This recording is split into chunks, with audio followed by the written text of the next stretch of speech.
Assalamualaikum warahmatullahi wabarakatuh. Innal hamdalillah nahmaduhu wa nasta'inuhu wa nastaghfiruh wa na'udzu billahi min shururi anfusina wa min sayyiati a'malina may yahdihillahu fala mudilla lahu wa may yudlilhu fala hadiyalah. Allahumma shalli ala sayyidina Muhammadin nuri kassari wa madarikal jari wajma'ni bihi fi kulli atwari wa ala alihi wa sahbihi ya nur. Bersyukur kepada Allah dengan ucapan Alhamdulillahi Rabbil Alamin. Bersalawat kepada Nabiuna Muhammad Rasulullah Sallallahu Alaihi Wasallam dengan lafaz Allahumma salli wa sallim wa barik ala Sayyidina Muhammad wa ala ali Sayyidina Muhammad. Adapun tujuan saya untuk membuat video ini adalah untuk memenuhi kewajiban saya sebagai tugas mata pelajaran praktikum manajemen lembaga dakwah. Saya sendiri Iqmal Marito Lubis, NIM 0114193147, lokal manajemen dakwah C semester 7. Baiklah, di sini saya akan memaparkan tentang manajemen lembaga dakwah. Saya akan memaparkan menjadi 3 bagian. Yang pertama, apa itu lembaga, baru manajemen, setelahnya itu baru dakwah. Pertama-tama, manajemen. Apa yang dimaksud dengan manajemen? Secara umum, pengertian manajemen merupakan suatu seni dalam ilmu dan pengorganisasian seperti menyusun perencanaan, membangun organisasi dan pengorganisasiannya, pergerakan serta pengendalian atau pengawasan. Sedangkan tujuan dari manajemen adalah untuk memperoleh hasil maksimal dengan biaya atau usaha seminimal mungkin dengan mendayagunakan seluruh aspek pendukung berupa SDM, aset dan finansial yang telah diatur sesuai perencanaan. Dan apa saja yang dikerjakan oleh manajemen?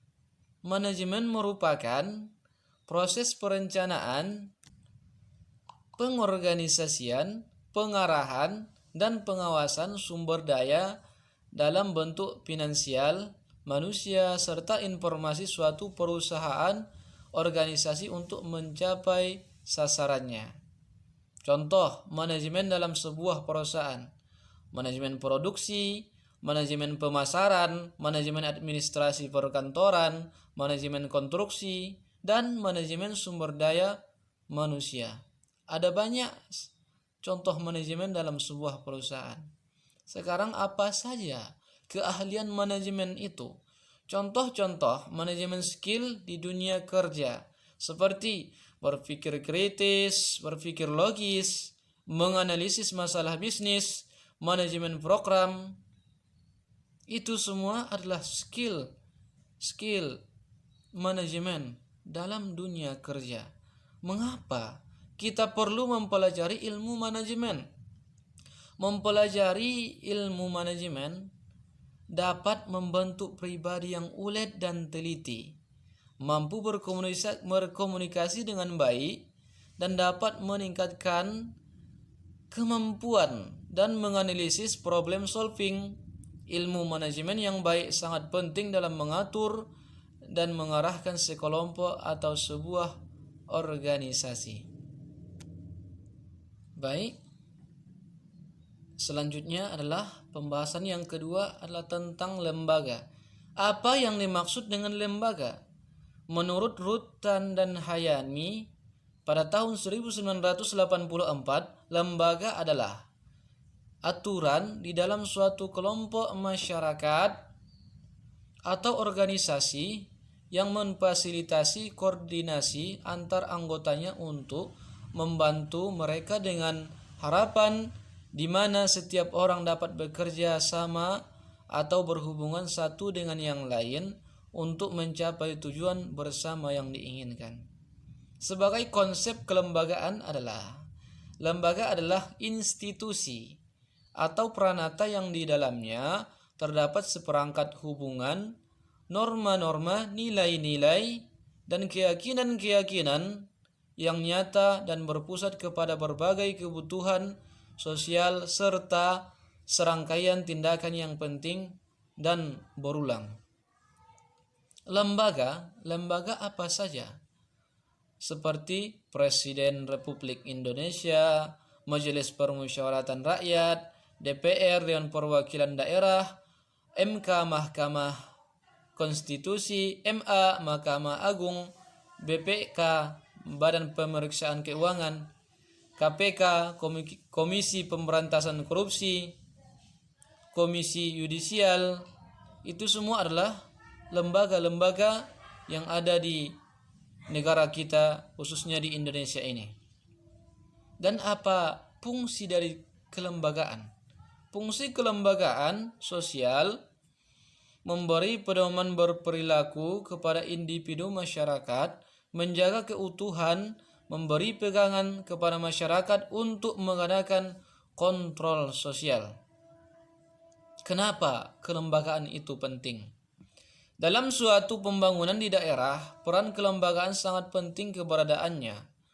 Sebab kelembagaan juga menjadi kunci sukses dalam kelancaran dan berjalannya pembangunan tersebut. Suatu kelembagaan harus dapat membaca dan memantau segala kegiatan perekonomian yang ada di dunia luar. Apa yang dimaksud dengan faktor kelembagaan?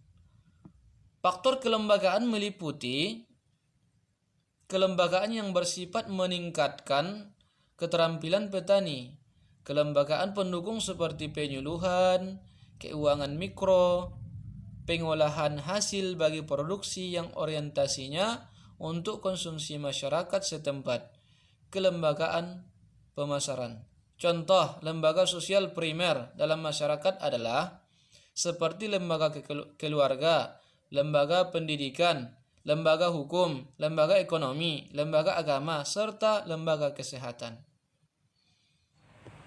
Baik, selanjutnya adalah dakwah. Apa yang dimaksud dengan dakwah? Dakwah merupakan segala bentuk aktivitas penyampaian ajaran Islam kepada orang lain dengan berbagai cara bijaksana agar memahami dan mengamalkan ajaran Islam dalam semua lapangan kehidupan. Berbagai cara bijaksana itu mestilah dilaksanakan dengan seperangkat ilmu yang dikenal sebagai ilmu dakwah. Apakah dakwah menurut Islam? Dakwah adalah suatu proses penyampaian ajakan atau seruan kepada orang lain atau kepada masyarakat agar mau memeluk, mempelajari dan mengamalkan ajaran agama secara sadar sehingga membangkitkan dan mengembalikan potensi fitrah orang itu dan dapat hidup bahagia dan di dunia dan di akhirat. Sebagai tujuan dari dakwah dalam Islam adalah mewujudkan kebahagiaan dan kesejahteraan hidup di dunia dan di akhirat yang diridhai oleh Allah Subhanahu wa taala, yakni dengan menyampaikan nilai-nilai yang dapat mendatangkan kebahagiaan dan kesejahteraan yang diridhai oleh Allah Subhanahu wa taala sesuai dengan segi atau bidangnya masing-masing. Dan apa saja bentuk dakwah itu? Macam-macam dakwah dalam Islam. Ada namanya dakwah fardiyah, merupakan metode dakwah yang dilakukan seseorang kepada individu lain, satu orang atau kepada banyak orang dalam jumlah yang kecil dan terbatas. Dan yang lain adalah dakwah bil lisan, dakwah ammah, dakwah bitadwin, dakwah bil hikmah. Itu semua adalah macam dakwah dalam Islam. Dan kebanyakan sekarang, apa hukum dakwah itu? Sebagai hukum dakwah itu, apakah wajib? Dan ada yang menetapkan sebagai fardu kifayah, kewajiban kolektif, dan ada pula yang menetapkannya sebagai fardu ain. Dan apakah hikmah dari dakwah? Ada 3 hikmah dakwah, yaitu belajar kesabaran dan keuletan dalam berjuang menegakkan agama Allah, memahami bahwa tugas seseorang hanya untuk menyampaikan kebenaran, sementara yang dapat memberi hidayah hanyalah Allah Subhanahu wa ta'ala. Dan mengapa dakwah itu sangat penting? Setiap dakwah hendaknya bertujuan untuk mewujudkan kebahagiaan dan kesejahteraan hidup di dunia dan di akhirat yang diridhai oleh Allah Subhanahu wa ta'ala. Nabi Muhammad SAW mencontohkan dakwah kepada umatnya dengan berbagai cara, melalui lisan, tulisan, dan perbuatan. Dan apa saja manfaat dari dakwah? Pada dasarnya dakwah memiliki dua fungsi utama, yaitu fungsi risalah dan fungsi kerahmatan.